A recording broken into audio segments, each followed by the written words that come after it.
Ordsall has one of the highest crime rates in Manchester and one of the biggest gang problems in the country, which gives it a reputation as an unsafe and undesirable area to live in. Despite this, there's a strong feeling of community spirit and a great support for local identity and heritage, which is displayed by the continuous campaign to save Ordsall Hall.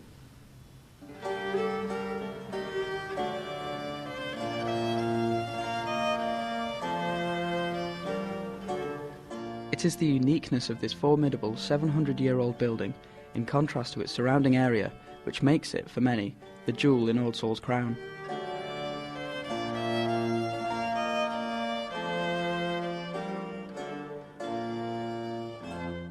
The hall dates back to the 13th century, and the estate stretched as far as Eccles, covering 300 acres, and is famous for its legends of ghosts, grandeur and gunpowder plot.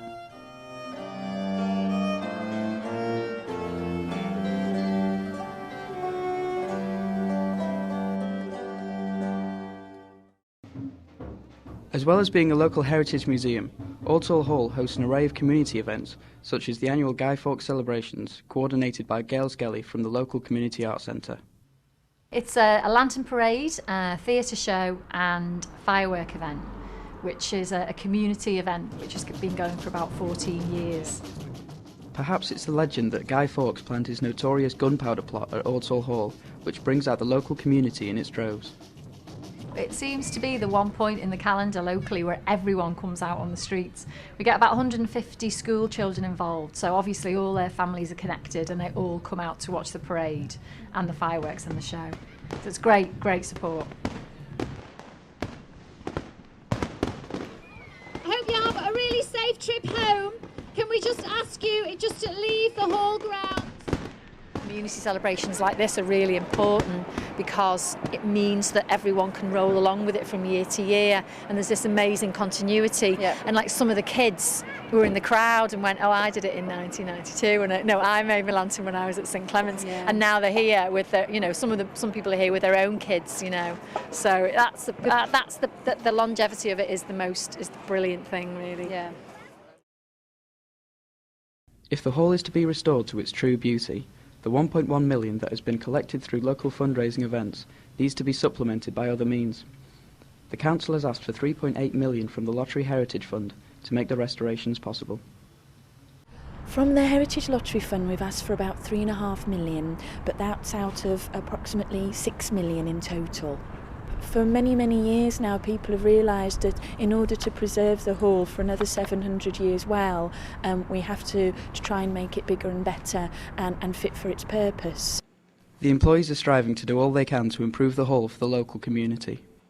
With only 40% of the building already open, we want to open up to 90% of the building, which means that another 12 rooms will come on tap for people to visit. To do the grounds, to make them... They're a bit, let's put it this way, sparse at the moment.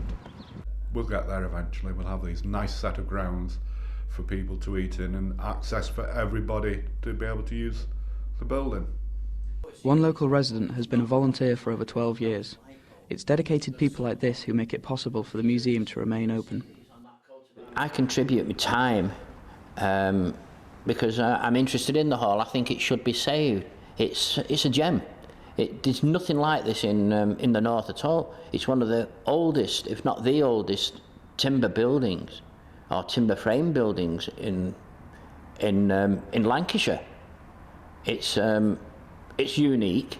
We've got the original interiors with the wattle and daub, the wattle and daub exteriors with the white trefoils and things on it. And it's a marvellous building, and I do all I can, to make it interesting for people to come in. Because if they didn't come in here, the place would close. It's got to be used. In an effort to raise awareness and interest, BBC Radio Manchester broadcast the afternoon show live from the hall. The people here are just amazing. I mean, they love it, they live it, they breathe it, they just drop into character. Some of the characters that perhaps have walked these floors over the years, it really is bringing a story to life. It's a great day out for people, I think, Ordsall Hall, and it's one of those hidden gems that Manchester and Salford seem to have an awful lot of.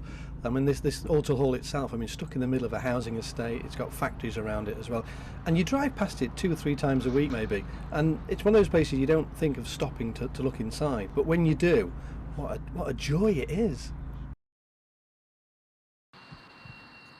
One of the more intriguing legends is that the building is inhabited by spirits. It has attracted the likes of TV show Most Haunted, as well as many skeptics and avid ghost hunters.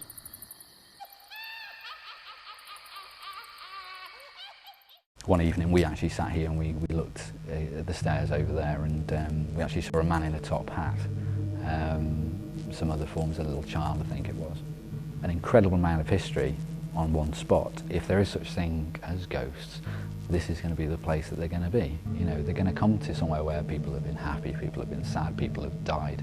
You know, every sort of human emotion has been here. I can only describe it as like the bottom part of a dress swooped past me really fast, but it was as clear as day, and I've never seen anything like it before. I've been in here and all of a sudden I've got cold, or the hairs on my neck have stood up, and it just feels like a different room, and it feels like there's someone else in here. It's as if whatever they were feeling at that time is imprinted into the brickwork and then periodically replays itself. Whatever the key is for that, I don't know, but there must be one. When you come to somewhere like Ordsall that's stood for so long, when you think there's 820 years of history on this site, that to leave, to rot away is, I think, a criminal offence. You cannot have something of this importance to be left to rot away, you know, and be vandalised and what have you. It would be an offence, a tragedy.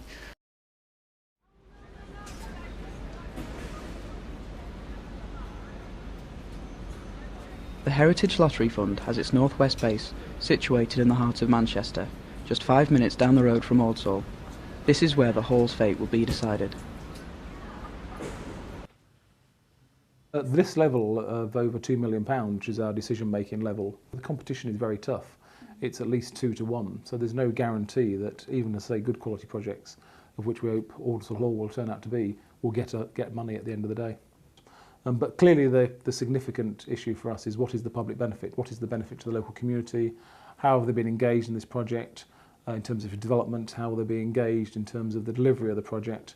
And what local benefits will derive as a result of this project. We've never been in, although we're a heritage body, we've never been in the business of saying it's purely for conservation. It's got to be about conservation and people. If we're able to support Ordsall Hall, they'll know for certain in March this year, so they'll either get a reject decision, which we're increasingly having to do even for very good quality projects because the funds just don't cover everything we could support, or they'll get what we call a stage 1 pass because of the size of the grant request they're making, which means that we'll allocate the money in the bank, we'll give them some money to go off and further develop the project, and then in a year or so's time they'll come back in and hopefully get final approval to go ahead and do all the work. As it currently stands, Ordsall Hall is representing a high quality building in terms of the grade 1 listed criteria, high quality content in terms of the objects in there, and perhaps just as important as I've outlined earlier, it looks as though there's a high quality in terms of proposals for community engagement and community involvement. It can give a sense of pride to the local community that there's something of value, particularly in communities with significant issues of deprivation, for example. It can give them a sense of pride, there's something of value that not only they, but people from outside can consider important. So I think the benefits are very, very wide ranging, and it will depend from a project to project basis, but I'd focus on that sense of pride, sense of value, sense of importance, sense of belonging to history. All the hard work and planning has been done. Hopes are high and the whole community is backing the project. The future of the hall may be uncertain, but that doesn't deter its employees from planning future events so that even more people from the local and wider communities can enjoy the splendour of Ordsall Hall. With the lottery decision pending and future preparations underway, everyone is on the edge of their seats as they wait for that vital phone call. Hello, Ordsall Hall.